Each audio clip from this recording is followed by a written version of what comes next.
रुपया शराब पीने में नाजायज हम खर्चा कर रहे हैं, तो हम अपने बाल बच्चा को पढ़ाने लिखाने में 5 रुपया, 10 रुपया, 20 रुपया मांगता है तो हम जरूर उसको दें।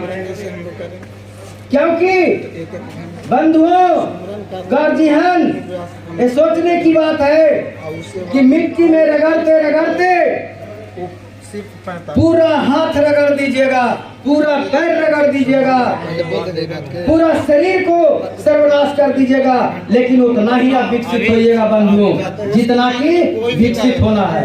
लेकिन अगर आप अपने बाल बच्चा को शिक्षा देते हैं, 10-20 रुपया देकर उसको कलम पूर्ति करते हैं, उसको समय समय पर सलाह देते हैं कि बच्चा तुम खेती बाड़ी में भी काम करो, इसलिए कि तुम गरीब का बाल बच्चा हो, लेकिन गरीबी के समझते हुए अगर तुम शिक्षा पा लेते हो तो जिस कंपनी में जाएगा, जिस तुम शहर में जाएगो तो 30,000, 40,000 रुपया की मंथली कमाएगा। लेकिन आज तुम खेती बाड़ी में अगर उलझ जाते हो तो समझते हैं कि तुम साल में 1-2 लाख रुपया में सिमट जाएगा, लेकिन अगर 1 साल में बाहर तुम रहते हो तो 5 से 6 लाख रुपया ला करके अपने गरीबी को दूर कर सकता है। इसलिए मैं यही कहूंगा कि आप अनपढ़ हैं, आप मिट्टी में संघर्ष कर रहे हैं, लेकिन आप अपने बाल बच्चे को कुछ न कुछ शिक्षा दिलाइए,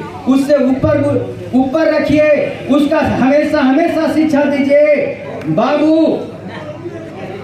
बच्ची, हमने आज तक संघर्ष किए, लेकिन हर लोग आप भी कहते हैं, हम भी कहते हैं कि जब हम कमा रहे हैं किसके लिए, जब मेरा बाल बच्चा नहीं खुश होगा तो मैं कमा रहा है किस लिए, जब मेरा बाल बच्चा साक्षर नहीं होगा, जब पढ़ेगा नहीं, जब हमसे अच्छा कर्म नहीं करेगा, हमसे अच्छा काम नहीं करेगा, हम अगर गया में जाते हैं तो रिक्शा ठेला चलाते हैं, लेकिन अगर मेरा बाल बच्चा अगर वही गया में जाएगा, वही अगर गुजरात में जाएगा, वही दिल्ली में जाएगा तो 40,000 रुपया नहीं कमाएगा, तो हम किस लिए संघर्ष किए, हम किस लिए मिट्टी में अपने हाथ को रगड़े।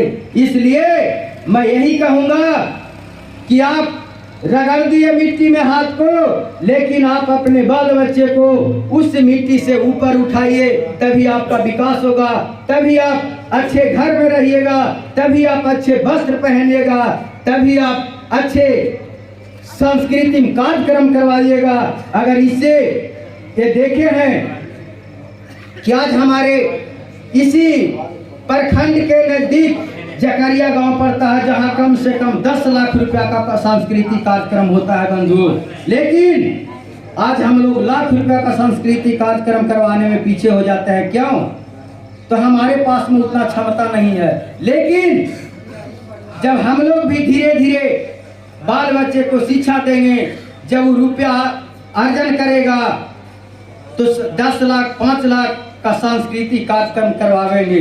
लेकिन हम लोग तो देख रहे हैं बंधुओं, ये हम ऐसा नहीं कह रहे हैं कि हम अपने गांव में नहीं, गांव को बड़ाई कर रहे हैं, हम हर गांव की यही देख रहे हैं कि आज देखिए कि 40,000, 50,000, 30,000 रुपया आसानी से रुपया ला करके और क्या कर रहा है कि हर गांव में आज ऑर्केस्ट्रा का प्रोग्राम कर रहा है। ऑर्केस्ट्रा मनो उनका कहने में भी अपने आप में निंदा लग रहा है, शर्म आ रहा है कि क्या भाई ऑर्केस्ट्रा का प्रोग्राम करवा रहे हैं। अरे साहब कहिए कि रंडी बेसवा का हम लोग प्रोग्राम करवा रहे हैं, लेकिन कहते हैं कि ऑर्केस्ट्रा का प्रोग्राम करवा रहे हैं। लेकिन बंधुओं, उससे आपका उन्नति नहीं होगा।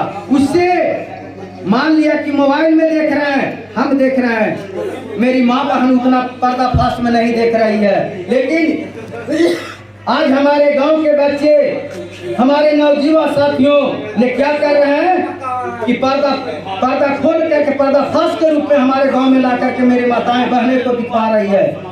तो क्या कल हमारा समाज विकास करेगा? कल मेरी माताएं बहनें गलत कर्म पर उतरेगी, गलत धारणा करने लगेगी, तो वही नौजवान साथियों, वही हम कहेंगे कि मेरी माताएं बहनें ऐसे कर रही है। कल आप अपने माताएं बहनें को मारिएगा, कल उसको ठोकर दीजिएगा। अरे भाई, सबसे पहले उपदेश, कहावत में है कि पर उपदेश कुशल बहु तेरे। उपदेश किसी दूसरे के लिए नहीं बना है, उस उपदेश को खुद हम पालन करेंगे, तभी हम दूसरे को देंगे। अगर उस उपदेश हम अपने को पालन नहीं करेंगे तो वो उपदेश दूसरों को देने के बाद भी बेकार जाएगा।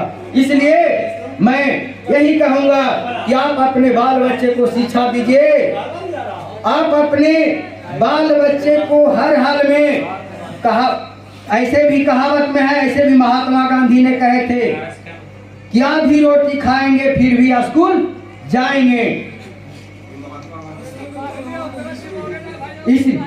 इसलिए बच्चे को नमक रोटी ही खिलाइए, आधे रोटी ही खिलाइए, लेकिन उसको ये जरूर शिक्षा दीजिए कि तुम साक्षर हो, तुम पढ़े लिखो, तभी तुम्हें हमारा समाज विकास करेगा, तभी हम आगे की ओर बढ़ेंगे। अन्यथा हमारे साथे सब दिन तुम वही काज करोगे जो हम आज तक करते आए हैं। इसलिए मैं यही कहूँगा कि आप लोग भाई जिस तरह से कुहेसे में बैठ करके दुगोला सांस्कृतिक कार्यक्रम का प्रोग्राम देख रहे हैं, तो मैं शांति व्यवहार में, शांति वातावरण में देखें और इसका आनंद लें। जय हिंद, जय भारत, जय पहरा बागी पंचल।